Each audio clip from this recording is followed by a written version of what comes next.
நம்ம வீடியோவில் என்றைக்கு பார்க்காத ஒரு ஆள் இன்றைக்கி பார்க்க போகிறீங்க. பார்க்கல, ஜஸ்ட் பிளர் பண்ணி காமிச்சிருப்பேன். ஸோ இன்றைக்கி வந்து ஐஎன்எம் நம்ம நெக்ஸ்ட்டு டாபிக் வந்து ஜம்ப் பண்ணியிருக்கோம். ஜியோகிராஃபி சக்ஸஸ்ஃபுல்லாக கம்ப்ளீட் பண்ணியாச்சு. நெக்ஸ்ட் வந்து INM. So hi friends, this is me your sister. Welcome back to another episode of PDJ journey. So இன்றைக்கி வந்து டே 4, மாடியில் படிக்கிறது டே 4. ரொம்ப இன்ட்ரெஸ்டிங்காக இருந்தேன். நைட்டு படிக்க போகும்போதே நான் யோசித்தது என்ன அப்படின்னா, நாளைக்கு ஐஎன்எம் நம்ம எப்படினாலும் கம்ப்ளீட் பண்ணணும் அப்படின்னு. ஒரே நாளில் நான் முடிச்சிட்டேன்.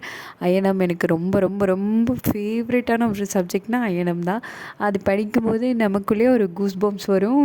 ஒரு மாதிரி நல்லாயிருக்கும். நம்ம வந்து அந்த காலகட்டத்துக்கே போய் டைம் ட்ராவல் பண்ணி நம்ம அதை யோசித்து பார்த்து அந்த பீரியடில் நம்ம இருக்கோம் அப்படின்னு நினச்சி படித்தோம் அப்படின்னா உண்மைக்கே ரொம்ப வந்து மைண்டில் அப்படியே நிற்கும். எனக்கு ரொம்ப பிடிச்ச சப்ஜெக்ட் அதுதான் இன்றைக்கி எடுத்திருக்கேன். எனக்கு தெரியும், டேம் ஷுர் நான் வந்து இன்றைக்கே நான் முடிச்சிடுவேன்னு. அதே மாதிரி இன்றைக்கே நான் முடிச்சிட்டேன். இந்த வாய்ஸ் ஓவர் கொடுக்கும்போது நான் முடிச்சுட்டு தான் நான் வந்து வாய்ஸ் ஓவர் கொடுத்துட்ருக்கேன்.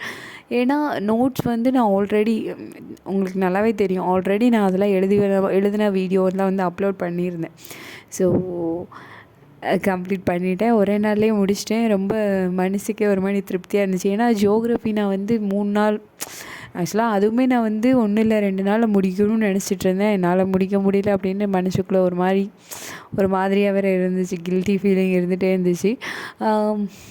ஆனால் ஐஎன்எம் நான் வந்து ஒரே நாளில் முடிச்சிட்டேன் அப்படின்றப்போ ரொம்ப ப்ரௌடாக இருக்குது. ஒன்றும் இல்லை, நார்மலான ஒரு சின்ன சப்ஜெக்ட் தான். அப்படி இருந்தாலுமே வந்து நான் முடிச்சிட்டேன் அப்படின்னு நான் நினைக்கும் போது எனக்கு உண்மையாகவே ப்ரௌடாக இருந்துச்சு. மனசுக்குமே வந்து ஒரு குட்டி ஹாப்பினஸ் நல்லா இருந்துச்சு.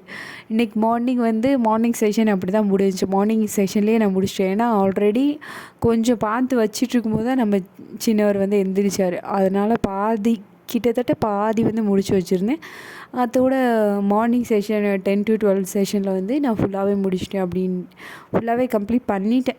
இன்னும் இடத்து வந்து ரிவைஸ் மட்டும்தான். ரிவைஸ் விட்டுட்டோம் அப்படின்னா மைண்டில் இன்னும் கொஞ்சம் ஃபிக்ஸ் ஆகிரும். ஓகே, அதுக்கப்புறம் இன்றைக்கி என்னோடய டார்கெட் டு டூ லிஸ்ட் என்ன அப்படின்னா, பாலிட்டியும் ஜியோகிராஃபி இன்னொரு வாட்டி ரிவைஸ் பண்ணணும். நமக்கு தான் தெரியுமே, என்ன படித்தாலும் நமக்கு ரிவைஸ் மஸ்ட்டு அப்படின்னு. அதனால் பாலிட்டியும் சரி ஜியோகிராஃபியும் சரி லைட்டாக டச் விட்ட மாதிரி இருக்குது. பாலிட்டிலாம் ரொம்பவே விட்ட மாதிரி இருக்குது. ஸோ அதனால் பாலிட்டியை வந்து இன்னொரு வாட்டி ரிவைஸ் பண்ணணும். அதுக்கப்புறம் ஜியோகிராஃபி இன்னொரு வாட்டி ரீட் அவுட் பண்ணணும். அதுக்கடுத்து வந்து 7th தமிழ், நம்ம இன்னும் தமிழ் டச் பண்ணாமல் இருக்கோம். 7th தமிழ் வந்து நம்ம எடுக்க போகிறோம். ஸோ இதுதான் நம்மளோட டு டூ லிஸ்ட் இன்றைக்கி. மறந்துட்டேன் பாருங்கள், சைக்காலஜியில் வந்து ஒரு 2 டாபிக் எழுதி வச்சுருக்கிறேன். அது கண்டிப்பாக பார்க்கணும். எல்லாம் தான் நம்மளோட டு டூ லிஸ்ட்.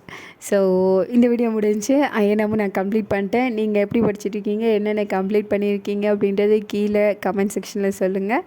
அடுத்த வீடியோவில் பார்க்கலாம். அது வரைக்கும் டாடா பாய், டேக் கேர். தேங்க்யூ ஃபார் வாட்சிங் மை வீடியோ.